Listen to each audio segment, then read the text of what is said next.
You know, I was trying to come up with a clever way to start the episode, but I can't. I'm out of ideas, so I may as well point out how cold it is where I live. It's real cold where I live. There. Hey everyone, this is the Mississippi King, welcoming y'all back to more Let's Play The Legend of Zelda Ocarina of Time. Now, in this part, Saria just told us that apparently King Zora is the one who has the spiritual stone of water, which, as you'll remember, is the last one left. The last one we need before we have all three. And in this episode, we are not going to get it. But we are going to open up the path to the next dungeon. So that's real important. And we do want to open up this path because it will take a while. Also later on in this episode, after we've opened up the path, we are going to be looking for a lot of Gold Skulltulas that I've missed. And oh dear, here's Kibora once again, which you know how much I don't like hearing what he says. But I think the tree here actually has a Gold Skulltula. If I'm not mistaken, I'll go check. After I break the boulders in front of me with my bombs, of course, because it's nice to get that out of the way first.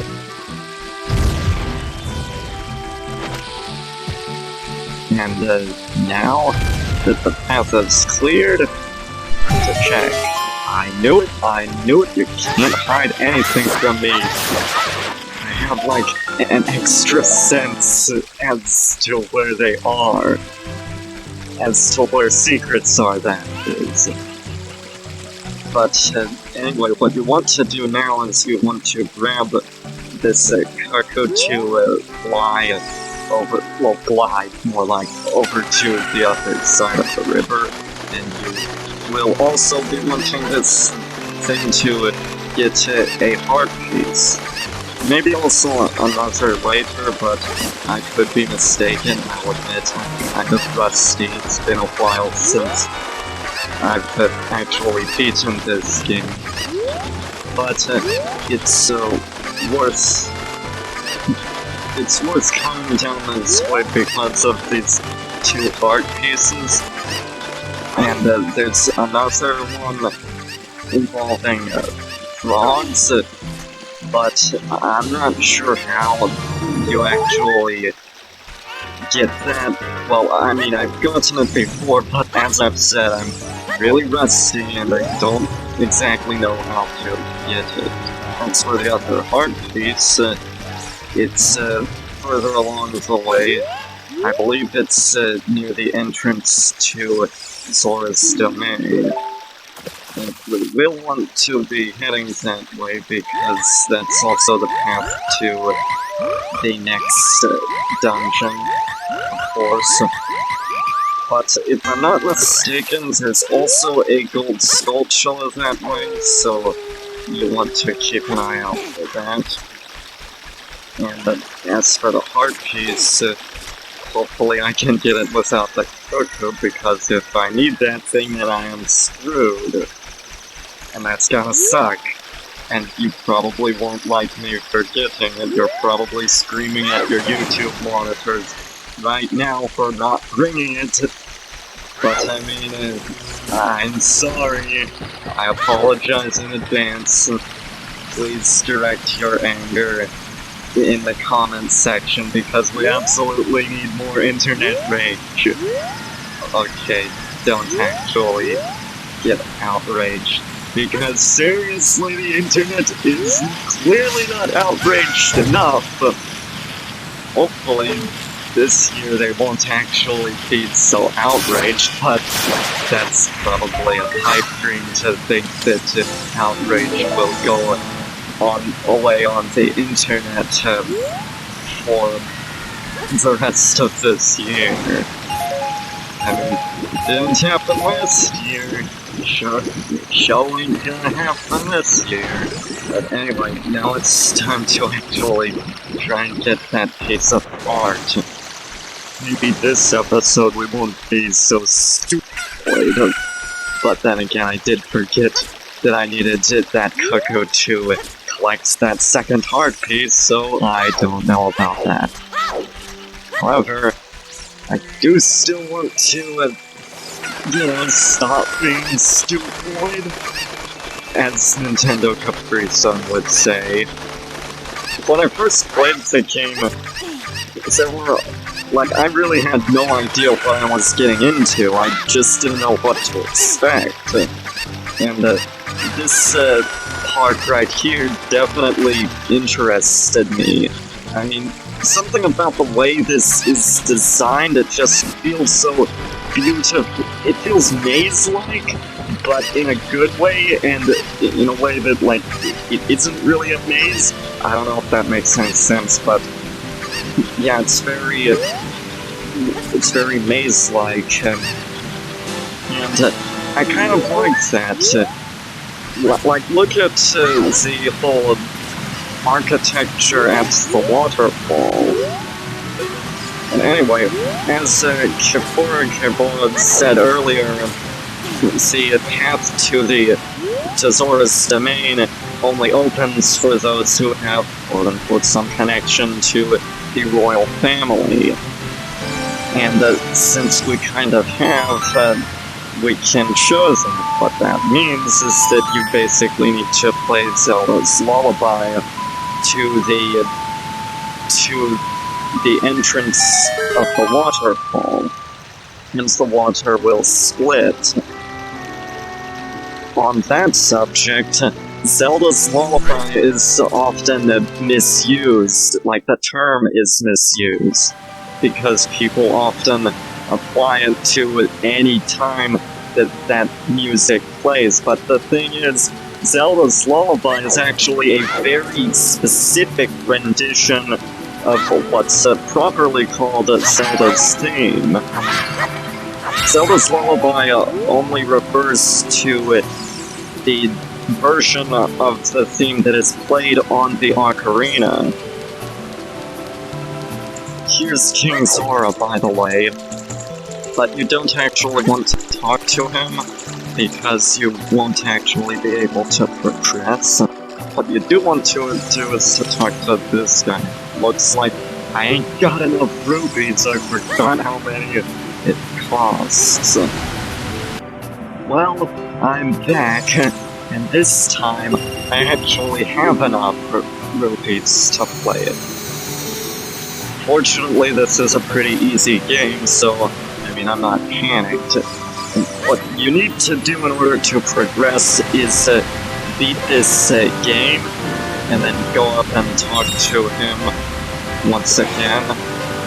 So this should be pretty quick. I think there's one more left, or maybe not.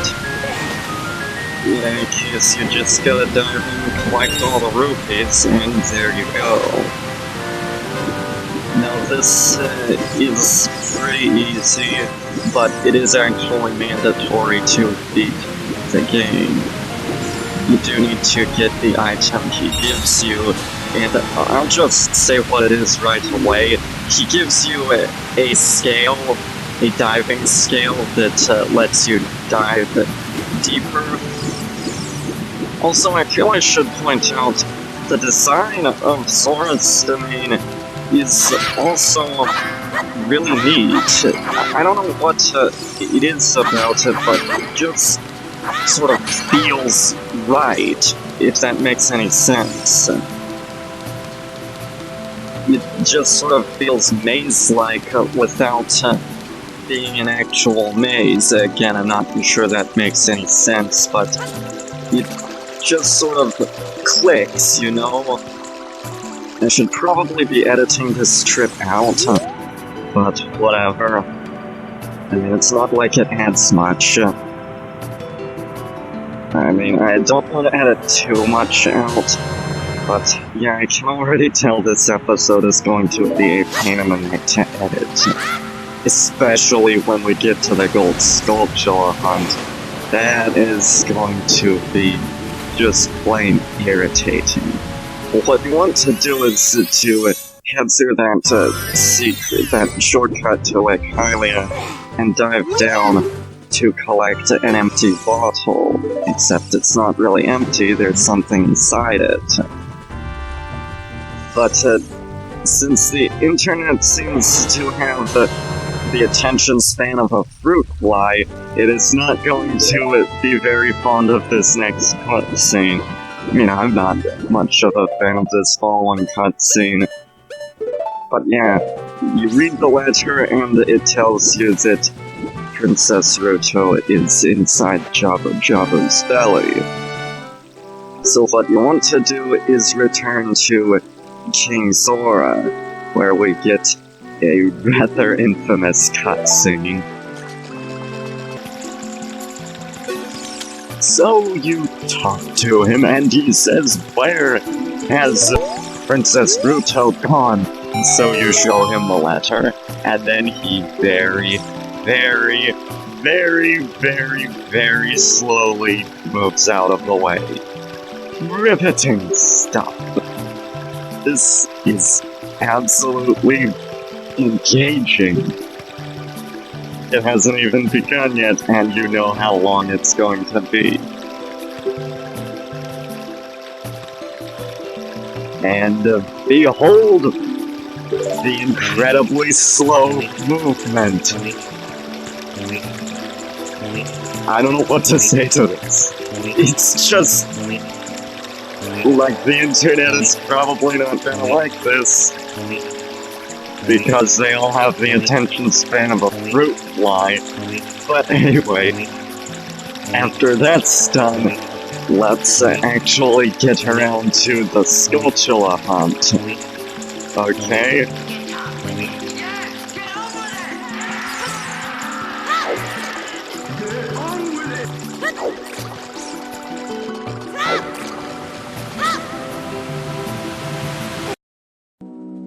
Now that the most riveting cutscene in the game is now over, it is now time to begin our magnificent epic quest to hunt spiders or something like that. I don't know, that's kind of weird. But you just gotta do it in this game, and I assure you, it is rather tedious at times. Especially getting all 100, that is quite the chore. Also, I missed the compass in the first dungeon, which is excellent playing, so I may as well show it. That was quite a mistake to forget the compass. Clearly, some people have utter need of better concentration. And also, searching skills, because I have done a terrible job at finding these magnificent spiders or something.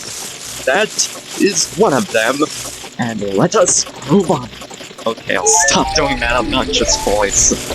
These aren't just any old spiders, though. They're magical spiders. Actually, they're cursed spiders. So you want to kill them all. That was the first one. Now let us show you a later one. In the same dungeon. You remember the old cracked wall you saw in this dungeon? Well, that can actually be broken with a bomb. And there's a Gold Skulltula in this room that I cannot seem to reach. Am I supposed to destroy the big guy? Okay, this is embarrassing. I think I need the... This constant making of mistakes is throwing up my ego and giving a big middle finger to progress in this game. But in any case, here we are at our next Gold Skulltula location, Kokiri Village, which should be simple enough to get, and that is also not enough for this episode. There were some others that I missed, one of them being in none other than the Lost Woods. Like I said before, this episode will likely be a pain in the neck to edit.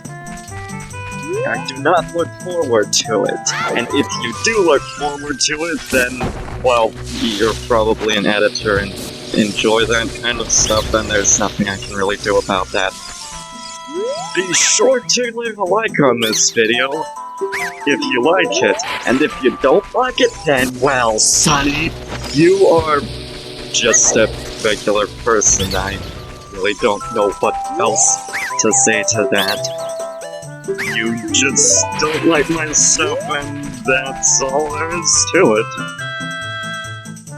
If you don't like my videos, then, well, I can't really do anything about it.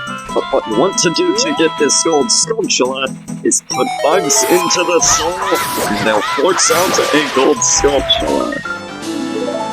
Now you see, I know what I'm doing sometimes. The keyword being sometimes, not all the time. While I'm here in the Lost Woods, I may as well check out some of the boulders that line the place, and, you know, break them, just 'cause I can. And, you know, maybe one of them will contain a Gold Skulltula. Actually, I should probably change my shield. Yeah, in fact, let me just do that right now. My Deku shield is probably going to work a lot better against the waves of terror that line this game, and especially the next dungeon. Because my track record for playing through dungeons so far has been abysmal. Hopefully that can be remedied, but who knows? I think that in one of the holes you can actually break the things that hang from the ceiling, and it actually contains a Gold Skulltula. Keyword being I think. And I'm gonna try that, but I don't know whether whether it'll actually fall. Unfortunately, I do not come with precognition. I know most of you will probably be surprised to find that the King of Mississippi is rather bad at predicting the future. The rest of the clip was just me pulling around like an idiot, trying to break them hanging things from the ceiling. This is Kokiri Village, and I'm gonna go over some that I missed. I actually missed around 3 here, and one of them is in this very tree. There's another one in the graveyard, but I can't exactly get that at the moment. So, we'll just have to get the last one right here. And then, I may as well try and collect the reward for getting 10 of them, because I now have 16. And with that in mind, I can now get something really good that I will be needing, especially to get some future items. Trust me, it'll come in handy. Now basically what happens is that these people here in this spider house, they're cursed and they're basically spiders. But they were originally humans, and, like, apparently there was, like, this Gold Skulltula curse, and your goal is to turn them all back into humans. There are a total of 100, and for each 100 you collect, for each 10 you collect, sorry, you actually break the curse for one of them, and one of them turns back into a human. And they can now actually move around, and they'll actually give you a reward if you try and collect it. Until you get to 50, in which case you need to break another 50 to break the last part of the curse. Also, did I say this was Kokiri Village? It's Kakariko Village. But that's all for this episode. This has been the Mississippi King, signing out, and in the next video, we'll actually tackle the third dungeon. See y'all next time.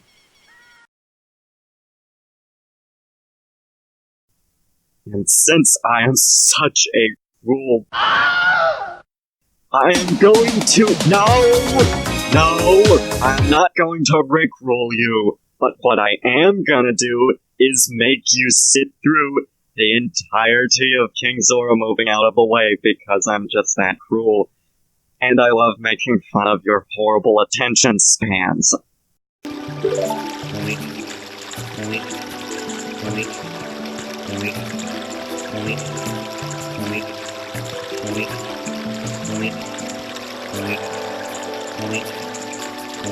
Y'all thought there was gonna be a joke here, but there's not.